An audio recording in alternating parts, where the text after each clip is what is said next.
이제 학기가 시작됐어요. 근데 특히 이제 고등학교 들어간 경우에는 공부 전쟁이 시작됐다. 뭐 이런 느낌이 좀 들기도 할 거거든요. 어머니들도 아이들이 이렇게 하는 거 보면 너무 답답해서 어이구, 수채 내가 하고 말지 이런 말 절로 나오시죠. 그런데 정말 아들을 대신해서 직접 인강을 들으시고 그리고 그걸 아들한테 가르치고 계시는 어머니가 아우 체력 딸려서 너무 힘들어요. 저 이거 계속 해야 돼요. 이런 사연을 보내주셨어요. 일단 사연 먼저 좀 들어보시죠. 알아서 공부를 하는 아들이면 좋겠는데 그렇지 못하다 보니 제가 늘 곁에서 같이 공부를 했습니다. 그렇게 하면 아이가 자기주도적 공부가 전혀 안 잡힐 것 같아서 중3 때는 그냥 둬보기도 했어요. 학교 시험이 쉬워서인지 영어는 기본 실력으로 받고 수학은 과외를 하니 별 문제가 없었고 과학만 해줬습니다. 제가 인강을 듣고 가르쳤습니다. 나머지 암기인 사회 역사는 책 한 장 읽는 걸 못 봤는데 100점을 받더군요. 이걸 좋아해야 할지 어째야 할지. 와, 어머니가 그냥 뒀다고 하는데 이거 그냥 두지 않은 것 같은데요. 어머니가 과학 인강까지 듣고 가르치셨다니까 정말 대단하세요. 그런데 이제 이렇게 해놓고 그냥 뒀다고 하시면 도대체 그전에는 어느 정도까지 해주셨다는 거예요. 그리고 이제 이 아들은 좀 그래도 괜찮은 성적을 받았는데 그 결과가 이 아들한테 뿌듯한 경험이 되었을지 아니면 역시 나는 공부를 제대로 못하는 사람이라는 생각을 하게 되었을지 그걸 좀 생각해 볼 필요가 있을 것 같아요. 근데 문제는요, 고등입니다. 고등은 중등과 달라 책 한 장 안 들여다보고 시험을 볼 수도 없고 범위도 중등의 3배는 되는 것 같고요. 끝내 수학은 과외쌤이, 영어는 영어 잘하는 아빠가, 통합과학, 국어문법은 제가 인강 듣고 가르칩니다. 물론 국어 영어 학원도 다닙니다. 학원은 가방만 메고 다니는 것 같습니다. 학원 선생님 말이 작년 3모평 풀려보니 수학 1, 영어 국어는 2 나오는데 그러면 얘가 다니는 학교 내신은 수학 3, 국어 영어 4 나올 거라고 내신 받기 어렵다고 하네요. 그렇죠. 고등학교 공부하고 중학교 공부가 이게 비교도 안 되는 건 맞는 말씀이에요.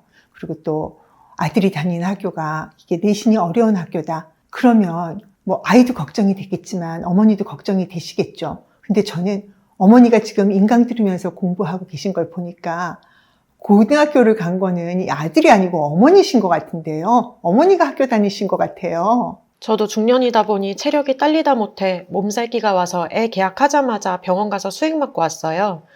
이제 4월 말이면 중간고사도 볼 텐데 애도 저 닮아서 약골이라 애 체력 챙기랴, 아침부터 고기에 생과일 주스에 애 공부 챙기랴, 낮에 계속 인강 듣고 저녁에 애 가르치랴.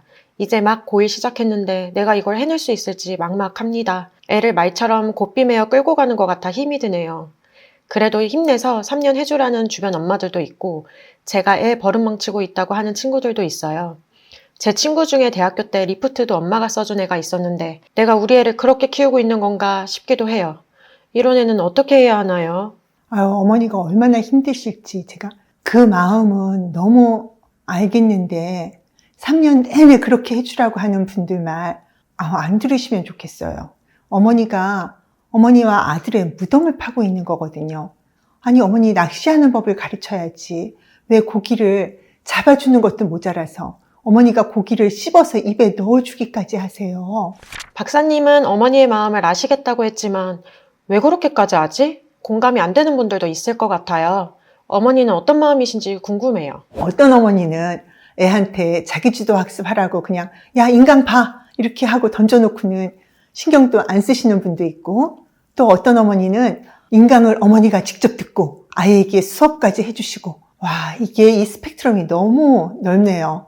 저 아이를 키우는 마음이 정말 각기 다 다른 것 같아요. 이 어머니는 자신이 하는 일을 열심히 책임을 다해서 하시는 그런 분인 것 같아요. 지금 이 어머니는 아들의 공부와 대학 입학을 자신의 필생의 과업으로 생각하고 아들보다 더 열심히 이 과업을 수행하고 계신 거거든요. 그래서 이 어머니의 사랑법은 사랑하는 사람을 위해서 뭔가를 해주는 거예요. 함께 있는 거, 공감을 해주는 거 그런 게 아니고요. 계속 뭔가를 해주는 거예요. 그래서 아들을 위해서 아침부터 고기 굽고 생과일 주스 만들고 몸살이 나도 인강 듣고 공부해서 가르치고 이렇게 하는 것이 이 어머니식의 사랑 표현이에요. 어머니가 뭔가를 해주는 거, 또 성과가 나는 것에 관심이 있다 보니까요. 애가 어떤 생각을 하는지, 어떤 감정을 느끼는지 그런 것에 대해서는 상대적으로 관심이 떨어지세요. 그래서 사연에 아이에 대한 설명이 별로 없잖아요. 아이가 어떤 성격인지, 어떤 행동을 하는지, 어떤 말을 하는지, 어떤 감정을 느끼는지 그런 것에 대한 표현과 설명이 전혀 없어요. 어머니는 공감보다는 행동으로 이 사랑을 표현하는 그런 분이신 거예요. 그리고 또 이분은 계획적으로 뭔가 다 되어야 되기 때문에 계획성이 없는 아들이 하는 행동이 다 어설퍼 보이고 불안불안하실 거거든요. 그래서 그냥 바라만 볼 수가 없으니까 행동력 있는 이 엄마가 내가 나서게 되는 거예요. 어머니가 몸이 부서지더라도 내 한 몸 다 바쳐서 이 아들 대신에 내가 하는 편이 더 안심이 된다. 이런 마음이신 거죠. 그런데 이제 어머니가 계속 이렇게 하셔도 될지 그건 진짜 의문이죠. 그리고 또 저는 궁금했던 게 이 아들은 어떤 마음으로 엄마가 이렇게 해주는 걸 받아들이고 있지? 그거였어요. 근데 대부분의 경우 사연을 읽으면 이제 그 아이의 성격이 그래도 어느 정도 그려지는데 이번 사연에는 아이에 대한 설명이 별로 없어서 진짜 성격 검사 결과가 나오기를 저도 굉장히 기다렸어요. 궁금했거든요. 근데 검사 결과를 보고는 이런 성격이면 충분히 이럴 수 있겠다. 이렇게 생각이 좀 들었어요. 아들은 그럼 어떤 성격이에요? 고등학교 남학생이 이렇게 어머니가 시키는 대로 따르는 경우도 흔하지 않을 것 같아서요. 일단 이 학생은 공부를 잘해야 한다. 부모님을 실망시키고 싶지 않다. 이런 마음이 많이 있는 걸로 보여요. 그렇지만 사람이라는 게 특히 이 고1 남자애가 마음은 그렇더라도 몸이 따라주질 않죠. 몸은 쉬고 싶고 놀고 싶죠. 책임감은 느끼나 의욕은 안 생기는 그런 마음 상태라고 할 수 있어요. 방송 들으시는 부모님들도 그럴 때 있잖아요. 가족을 위해서 내가 돈도 벌어야 되고 뭐 어떨 땐 청소도 해야 되고 음식도 해야 되는 거 알고 있고 뭐 그렇게 하고 싶은데 동시에 그렇게 하기가 너무 힘들고 좀 쉬고 싶고 그럴 때가 있으시잖아요. 그것과 유사한 마음이에요. 그런데 그럴 때 누군가 날 좀 끌고 가주면 그거 그냥 따라가게 되는 거죠. 그래도 이걸 해야 된다 이런 마음은 있으니까요. 그리고 이 학생의 성격적인 특성 때문에 이 학생이 좀 더 이제 그렇게 하는 걸 잘 받아들일 수 있기도 해요. 이 학생은 외향적이면서도 한편으로는 또 내향적인 그런 복합적인 성격을 가지고 있어요. 사람들과 잘 지내고 활달한 것 같으면서도 한편으로는 또 조심스럽고 걱정도 많고 섬세한 그런 성격이에요. 그러면서도 또 남들이 하는 만큼 해야지, 남들이 하는 다 좋다고 하는 방식을 따라야지 이런 생각도 동시에 가지고 있거든요. 그래서 이 아이의 마음을 헤아리기가 쉽지 않아요. 이 학생은 부모님이 자신만을 위해주는 지금의 이 상황을 싫어하고 거부하는 성격이 아니에요. 오히려 조금 그걸 좋아하고 살짝 즐기는 면도 있어요. 남자애들은 이렇게 엄마가 공부에 간섭을 하고 챙기면 싫어할 수도 있는데 그게 크게 잔소리를 동반하지 않는다면 이 학생은 그런 관심을 좋아하는 아이예요. 오히려 야, 너 혼자 해 라고 하면서 집에 와도 엄마도 없고 내가 밤늦게까지 공부하는데 엄마는 일찍 자고 그러면 얘는 뭔가 서운한 그런 마음이 드는 거예요. 그렇기 때문에 지금까지 큰 반항 없이 엄마가 하자는 대로 잘 따라 해왔던 것 같아요. 그리고 또 휴머니스트 성향이 있는 학생들 중에는 공부할 때 누군가가 옆에 있는 걸 선호하는 학생들이 있거든요. 집에서 밤에 혼자 깨어 있는 게 뭔가 이상하고 항상 사람의 온기를 느끼고 싶어하는 그런 특성이 있어요. 그래서 공부할 때 엄마도 같이 깨어 있어 주기를 바라는 경우가 있는 거예요. 학생의 이런 특성 때문에 지금 그래도 반항 없이 엄마와 아빠의 관심을 받는 걸 나름 즐기고 있을 수 있어요. 그러면 이 학생은 쭉 이렇게 엄마가 하라는 대로 공부하면 되는 거예요? 어떻게 하는 것이 좋아요? 지금 이런 상태가 언제까지 지속될 수 있을까요? 지금은 이 학생이 그런 관심을 받고 또 엄마 아빠가 하라는 대로 하면 성적이 나올 수 있겠다 이렇게 생각하기도 하고 또 부모님은 우리가 이렇게 하면 아이가 성적이 좀 나오겠지 중학교 때도 그랬으니까 이렇게 생각을 하실 텐데 그게 이번 중간고사가 이제 어떤 계기가 될 것 같아요. 성적이 잘 나오면 이렇게 계속 하려고 하시겠지만 이렇게 했는데도 중간고사 성적이 안 나오면 그때는 이제 다른 방법을 모색하든지 아니면 이제 이 3명 중에 누군가가 원망을 듣게 될 텐데 제가 이게 걱정이 많이 돼요. 이 학생은 지금 공부하는 게 자기 공부라는 마음으로 하는 게 아니거든요. 이런 태도로 공부를 하면요. 공부를 한다고 앉아 있으면서 설명을 들어도 그게 자기 실력으로 만들어지지 못해요. 그러니까 내신은 학원에서 뭐 제공해주는 여러 가지 자료도 도움이 되겠지요. 무시할 수는 없어요. 그렇지만 수업 내용을 얼마나 충실히 들었는지가 이 내신에서는 정말 중요하잖아요. 이 수업이라는 게 뭐예요? 수업은 그 시험 문제 출제자의 직감이에요. 그런데 이 학생이 그렇게 집중해서 학교 수업을 듣고 있을까요? 선생님이 하시는 말씀을 농담까지 다 받아 적겠다는 마음가짐으로 수업을 집중해서 듣고 있을까요? 저는 그 부분에 대해서는 상당히 의구심이 들어요. 어머니 눈에도 얘가 학원을 슬렁슬렁 가방만 들고 다니는 것 같다고 하셨는데 얘가 과연 학교에서는 열심히 듣고 있을지 이게 걱정이 되지요. 그래서 이제 중간고사 성적이 학원의 예언대로 나올까 봐 저도 염려가 돼요. 이제 어머니도 이 학생이 스스로 적극적으로 공부하지 않는다는 게 문제라고 생각을 하고 계시잖아요. 제가 봐도 그게 바로 문제거든요. 이제 그러면 얘가 적극적으로 공부할 수 있게 해주는 게 그 문제에 대한 해결책일 텐데 아들이 아니고 그 적극성을 어머니가 발휘하셔갖고 아들 대신 공부를 해주시는 방법으로 지금 해법을 찾으셨어요. 이제 그렇게 해서는 문제가 해결이 안 돼요. 아이가 적극적으로 공부하고 싶은 마음을 갖게 해주셔야 되는데 그렇게 할 기회를 주지 않으셨던 것 같거든요. 제가 앞에 상담 사연 나올 때 이제 언급했었는데 중3 때 그나마 좀 혼자서 이제 얘가 공부를 해서 성적이 나쁘게 나오지 않았는데 그 경험이 이 아이에게 성공 경험이 아니고 걱정만 듣게 되는 경험이 되었을 것 같거든요. 그래서 얘가 더 적극성이 떨어졌을 것 같아요. 중3에서 받은 그 성적이나 아이의 공부 태도가 어머니 마음에 조금 부족해 보였어도 그렇게 혼자 공부한 부분에 대해서 칭찬해 주시고 격려해 주시고 인정을 해 주셨으면 지금 아이가 공부하는 태도는 다를 수 있어요. 그리고 고등학교 공부는 이게 무조건 암기를 해서는 점수가 제대로 나올 수 없다는 거 뭐 이미 다들 아실 거예요. 스스로 이해하고 생각하고 응용할 수 있어야 돼요. 그래서 이게 범위뿐만이 아니고 그 시험 자체가 다르기 때문에 힘들거든요. 근데 지금 이 학생처럼 이렇게 던져주는 것만 받아먹는 식으로 공부해서는요. 어머니가 목표로 하는 그 1등급 어려워요. 어머니가 나서서 아들을 이렇게 지도하시려고 하시면 안 돼요. 아들 대신 낚시를 해서 고기를 구워서 먹이는 것까지 어머니가 다 하시면 안 된다고요. 애가 스스로 낚시할 수 있는 방법을 옆에 붙어서 가르칠 게 아니라면요. 더 이상 어머니 이렇게 하시면 안 될 것 같아요. 어머니가 기출분석도 다 할 수 있고 나는 수능 예상 문제까지 다 생각해 볼 수 있어. 뭐 그렇다 하시더라도요. 이렇게 하시면 아마 어머니 대학교 때 그 친구처럼 어머니가 아들 대학 간 다음에 그 리포트 써주셔야 될 거예요. 그리고 어머니가 아들의 공부에서 나는 손을 놓을 수가 없고요. 이렇게 아들의 공부를 위해서 내가 뭔가 역할을 하는 게요.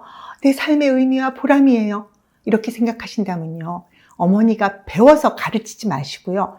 아들이 스스로 배울 수 있게 옆에서 조금만 관리를 하세요. 시간이 이게 좀 걸릴 수도 있지만 그게 결과적으로 아드님에게 좋은 방법이에요.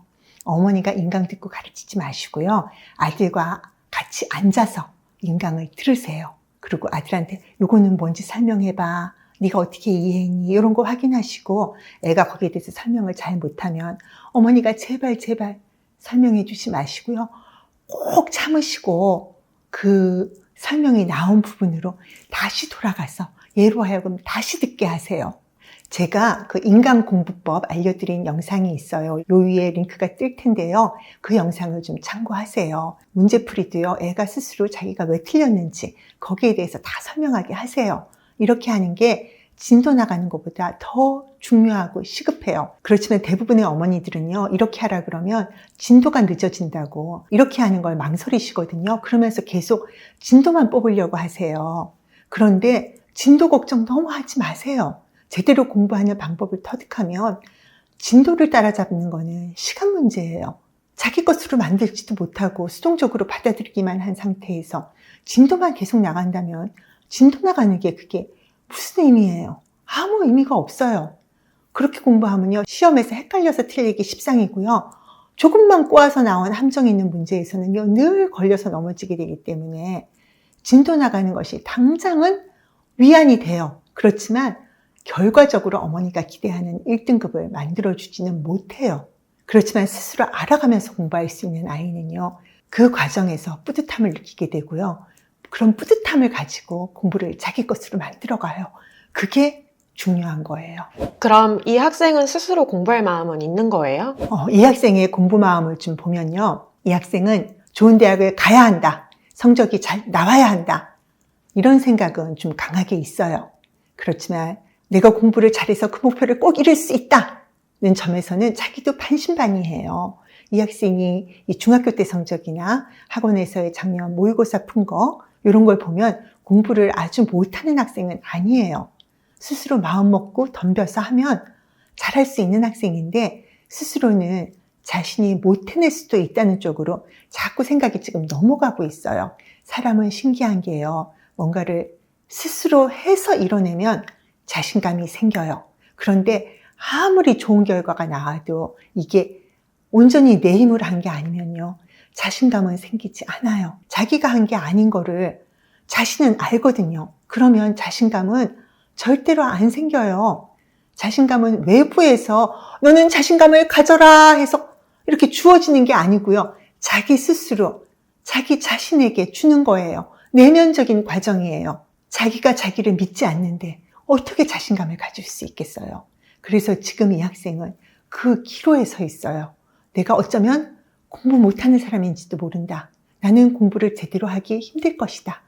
그리고 어떻게 공부해야 될지도 모르겠다. 이런 마음으로 이렇게 넘어가고 있거든요. 그렇기 때문에 더욱더 어머니가 씹어서 먹여주는 거 그만하셔야 된다는 거예요. 어머니가 아들이 스스로 공부하는 방법을 알게 해주기 힘드실 것 같으면요. 더 이상 뭔가를 가르치려고 하지 마시고요. 전문가한테 맡기는 것도 좋은 방법이에요. 이 학생은 막연한 목표로 막연한 부담감만 느끼고 있고 오히려 스스로 이렇게 주도권을 놓아버리는 방식으로 그 부담감으로부터 도망치는 마음이거든요. 이렇게 이 학생의 마음을 정확히 파악해야지 학생한테 뭘 해줄 수 있을지 알 수 있잖아요. 어머니는 대신 가르쳐주는 걸로 그 문제를 해결하려고 하셨지만 그건 미봉책일 뿐이에요. 그리고 그건 오히려 아이가 계속 주도권을 놓아버리게 만드는 방법이거든요. 그리고 학원에서는 아직 얘네들이 중간고사 내신 시험도 보지 않았어요. 근데 이제 막 고등학교 시작하는 애한테 작년 산모평 풀어보게 하고 이 학생의 내신 성적을 벌써 평가하고 선언해 버렸잖아요. 아직 시험도 안 봤는데 중간고사까지 한 달도 더 남은 시간 동안 얘가 어떤 변화를 만들 수 있는지 그 가능성을 아예 차단해 버렸단 말이에요. 그럼 얘는 노력하고 싶어질까요? 막연히 두렵고 걱정되고 피하고만 싶어지겠죠. 지금 이러지도 저러지도 못하는 마음이 공부마음 검사 결과에서도 그래서 그대로 드러나고 있는 거예요. 이런 마음의 상태일 때는요. 자신감과 도전의식을 좀 줄 수 있고 안심할 수 있도록 해주는 상담도 필요하고요. 또 목표의식을 가지게 하는 코칭도 필요해요. 지금 다른 사람이 아닌 나 자신이 이 공부를 하고 있어. 이런 것을 느낄 수 있어야 하고요. 그리고 그걸 내가 알아가고 있다는 거, 그거를 스스로 온전히 느낄 수 있어야 돼요. 그러려면 단순히 이렇게 수동적으로 수업을 듣는 것에서 벗어나서 그 공부가 자기 것이 되도록 하는 코칭이 필요한 거예요. 그리고 스스로 자신의 삶을 이끌어가기 위한 시간 관리에 대한 코칭도 역시 필요하고요. 그러니까 어머니가 중년이라서 체력도 딸리시는데 인강까지 들으면서 너무 고생하지 마시고요. 아들이 공부하는데 그냥 혼자 밤늦게 있는 거 싫다고 하면 좀 같이 깨어있는 정도까지만 해주시고 아들이 스스로 해나갈 수 있게 전문가의 손에 좀 잠시 맡겨보는 것이 좋을 것 같습니다. 공부의 왕도는 없습니다. 하지만 나에게 꼭 맞는 해법은 있습니다. 이은주 박사의 개인 맞춤 상담과 코칭, 공부하는 학생과 부모님의 고민, 해답의 길을 찾아드립니다.